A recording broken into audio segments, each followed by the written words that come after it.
This video sponsored by EduGuest online course. இந்த வீடியோவை உங்களுக்கு வழங்குபவர்கள் EduGuest ஆன்லைன் கோர்ஸ். இது ஒரு டிஜிட்டல் மார்க்கெட்டிங் பற்றிய ஆன்லைன் படிப்பு.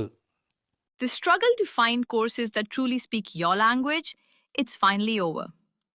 Welcome to EduQuest, where learning is made just for you. At EduQuest, we bring you a wide range of online courses, from career building programs to skill boosting masterclasses, all in your regional language.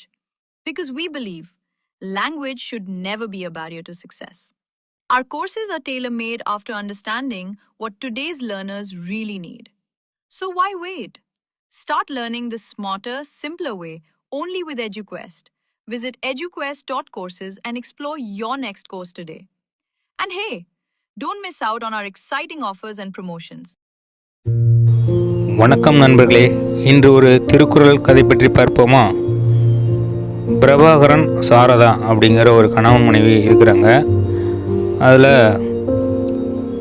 அந்த பிரபாகரன் ஒரு பார்த்து கண்ணோடு இப்போ நம்ம கைவிட்டு போகுதுன்னு புலம்புறாரு. உடனே அந்த அவங்க வீட்டுக்காரம்மா, இப்போ புலம்பி என்ன பிரயோஜனம், பிஸ்னஸ் எல்லாம் வேண்டாம், இருக்கிற வேலையை விட்டுடாதீங்க, வர சம்பளம் போதும், நான் எப்படியோ குடும்பத்தை சமாளித்து நடத்துகிறேன்னு தலையாக அடிச்சுக்கிட்டேன், கேட்டிங்களா என்று கோபமாக சொன்னாங்க.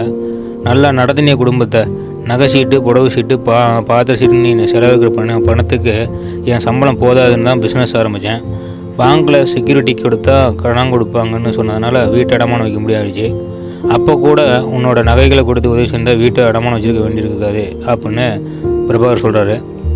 சும்மா சொல்லாதீங்க, உங்கள் அகலக்கலுக்கு என் நகைகள் எப்படி போதும், நீங்கள் பார்ட்னராக சேர்த்துக்கிட்டீங்களே ஒரு நண்பர், அவர் ஒர்க்கிங் பண்ணர் சொல்லிக்கிட்டு ரொம்ப சாமர்த்தியமாக ஒரு பைசா கூட செலவு இல்லாமல் பிஸ்னஸை பெரிய நஷ்டத்தை ஏற்படுத்தி உங்களை நடுரோட்டில் நிறுத்திட்டு ஒரு சேதாரம் இல்லாமல் அவர் தப்பிச்சுக்கிட்டாரு. உங்கள் ஏமாளித்தனத்துக்கு என்ன குத்தம் சொல்கிறீங்களா அப்படின்னு அந்த அம்மா கோபமாக திட்டுறாங்க.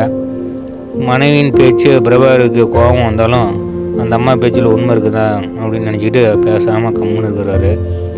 இவரும் நண்பனுடைய யோசனையை கேட்டு தனக்கு தெரியாத தொழிலில் இறங்கி முட்டாள்தனம் அப்படின்னு நினச்சி இப்போ வருத்தப்படுறாரு.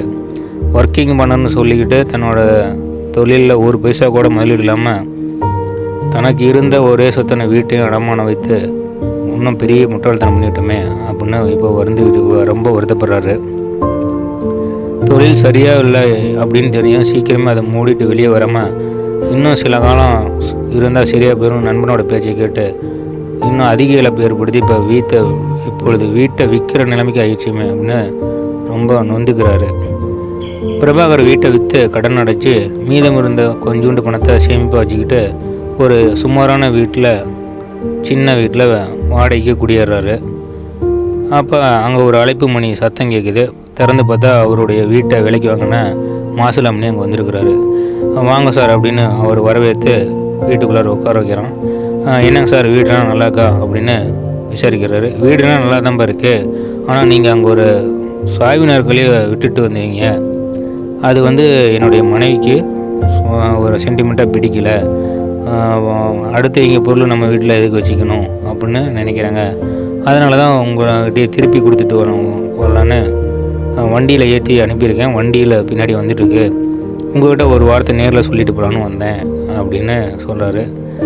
பிரபாகரை மௌனமாக, இந்த சாய்வு நாற்காலி நம்மளுடைய அப்பா பயன்படுத்துது, ஆனால் நம்ம மனைவிக்கு பிடிக்காது, அதேமாரி இதில் உட்காந்தா ஏந்திருக்கிறது ரொம்ப சிரமமான ஒரு விஷயம், அதனால் சரி இதை ஏன் நம்ம அங்கேயே எடுத்துகிட்டு போகணும், நம்ம இருக்கிற இந்த சின்ன வீட்டுக்கு அந்த சேர் வந்தால் இன்னும் இடத்த அடைக்கும்னு அங்கேயே விட்டுட்டு வந்தோம், ஆனால் இப்போ நம்ம எது வேண்டாம்னு விட்டுட்டு வந்தோமோ அந்த சேரு நம்மளை தேடி வருது, ஆனால் நம்ம பார்த்து ஆசாசியாக கட்டின வீடு நம்ம கைவிட்டு போயிடுச்சு அப்படின்னு பிரபாகர் ரொம்ப வருந்துறாரு.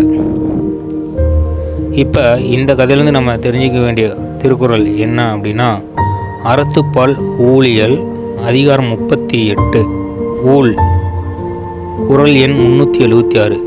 பரியினும் ஆகாவாம் பாலல்ல உய்த்து சொரியினும் போகாதம.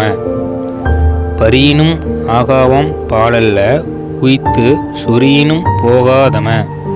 பொருள், ஒரு பொருளை எப்படி காப்பாற்றினாலும் விதி இல்லை என்றால் அது நம்மை விட்டு போய்விடும். நமக்கு சேர வேண்டிய ஒரு பொருளை நாம் வேண்டாமென்று அகற்றிவிட்டு வந்தாலும் அது நம்மிடம் வந்து சேரும்.